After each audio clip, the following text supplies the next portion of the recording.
When you start looking at a new sewing machine, the first thing that pops into your head is that cheap, starter model you saw on a garage sale or a low-price online listing. You get it home, only to discover the motor stalls on a thick denim piece, the foot lifts unevenly, and you end up spending more time fixing the machine than actually sewing. That regret can turn a hobby into a headache before you've even stitched your first seam. Link is in the description if you want to check the product details on Amazon. So the question is, does the Juki DU 1181 single needle walking foot feel like a smarter buy, or is it just another glossy nameplate that will leave you wishing you'd saved a few bucks? I've spent the last few weeks setting up the DU 1181 in a small home studio, running it through everything from a lightweight voile blouse to a heavy canvas tote. The machine arrives in a fairly compact box, the kind of packaging that makes you think you'll need a screwdriver, a wrench, and a PhD in mechanical engineering to get it up and running. That first impression is accurate. The stand, the servo motor, and the walking foot all come separate, and you'll have to attach each piece before you can actually start stitching. It's not a plug-and-play unit, but the instructions are clear, the bolts are labeled, and the whole assembly takes about 2030 minutes if you have a basic set of tools. Once it's on the table, the machine feels solid, the knockdown table folds away nicely, and the servo motor sits low enough that you can still work over a standard table without feeling cramped. The biggest draw for me was the walking foot mechanism. For anyone who's tried quilting or sewing multiple layers, the feeding action of a standard presser foot can be the source of all kinds of frustration. Fabric bunches, layers shift, and you end up with puckered seams. The walking foot on the DU 1181 moves in sync with the needle, pulling the top layer forward while the bottom feed cam pushes the fabric from below.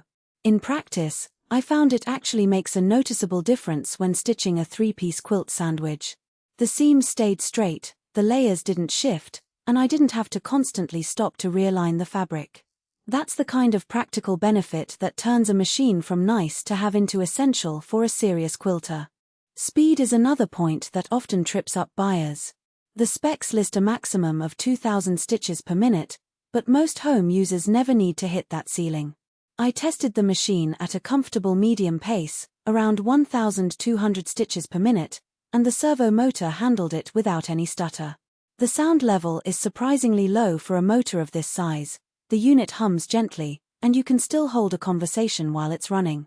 For those who sew in shared spaces or have kids around, that quiet operation is a subtle but welcome feature.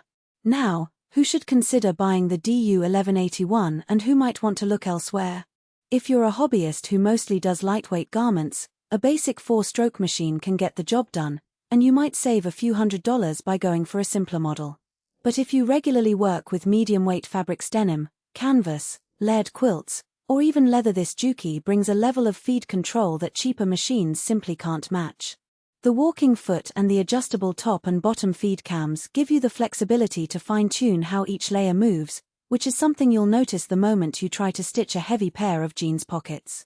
On the flip side, if you're looking for an all-in-one package with built-in buttonholers, multiple presser foot options, and a massive LCD screen, the DU 1181 keeps it fairly minimal.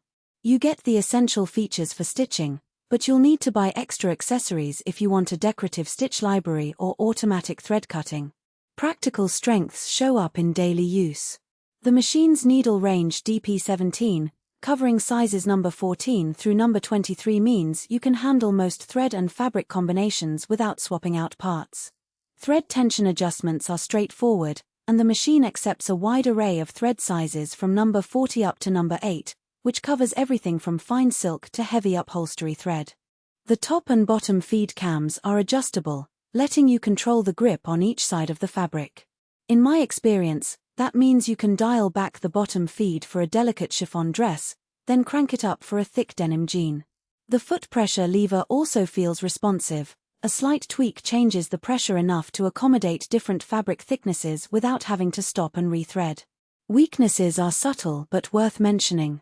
Because the machine is a single needle unit, you're limited to straight stitches and basic decorative stitches. No zigzag, no buttonhole, no twin needle work out of the box.